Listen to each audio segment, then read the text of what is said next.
আসসালামু আলাইকুম ওয়া রাহমাতুল্লাহ। সুপ্রিয় দর্শক বন্ধুরা, ঈদের দিন সকালবেলা আপনারা কি আমলগুলো করবেন, আল্লাহর হাবিব সাল্লাল্লাহু আলাইহি ওয়াসাল্লাম কি কি আমল করতেন? প্রিয় দর্শক, এই জিনিসটি আমরা অনেকেই জানি না। ঈদের দিন সকালবেলা গোসল করার পর আপনি প্রথমে যে কাজটি করবেন, যে সুন্নতটি আদায় করবেন, সেটি হচ্ছে আপনি উত্তম পোশাক পরিধান করবেন। আল্লাহর হাবিব সাল্লাল্লাহু আলাইহি ওয়াসাল্লাম বলেছেন, উত্তম পোশাকের কথা এখানে নতুন পোশাক ম্যাটার না। অনেকে আছে যে মার্কেট থেকে যে পোশাক কিনে আনে সেটা নতুন পোশাক, মানে সেটা কিন্তু উত্তম পোশাক না। আপনার ঘরে যে 5-6টা জামা আছে, সেই জামা থেকে যেটা নতুন অথবা যেটা সবচেয়ে ভালো সেটাকে উত্তম পোশাক বলে। এই উত্তম পোশাক পরিধান করবেন। দ্বিতীয়ত যে সুন্নতটি আপনারা আদায় করবেন সেটি হচ্ছে, উত্তম পোশাক পরিধান করার পর আপনারা সুগন্ধি মাখবেন এবং সুরমা মাখবেন চোখে। কারণ আল্লাহর হাবিব সাল্লাল্লাহু আলাইহি ওয়াসাল্লামের কাছে 3 জিনিস সবচেয়ে প্রিয় ছিল।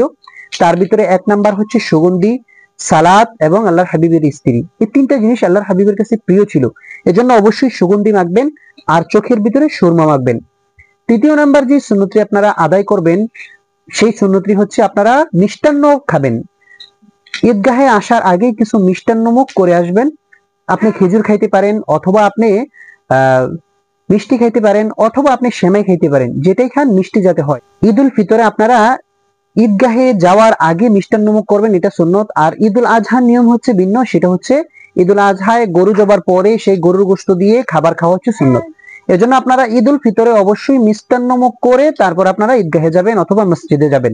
চতুর্থ নাম্বার যে সুন্নতটি আপনারা আদায় করবেন সেটি হচ্ছে, যখন ঘর থেকে বের হয়ে যাবেন তখন ডান দিক দিয়ে, রাস্তার ডান দিক দিয়ে যাবেন, বাম দিক দিয়ে যাবেন না, ডান দিক দিয়ে হাঁটতে হাঁটতে যাবেন।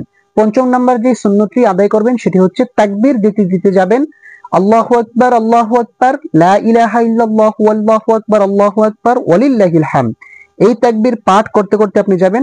কারণ আল্লাহর হাবিব সাল্লাল্লাহু আলাইহি সাল্লাম বলেছেন, রাস্তার মোড়ে মোড়ে ফেরেশতারা দাঁড়িয়ে থাকে, ফেরেশতারা আপনাকে আহলান সাহলান দিতে থাকে এবং আপনাকে ফেরেশতারা দোয়া করতে থাকে, মাগফিরাতের দোয়া।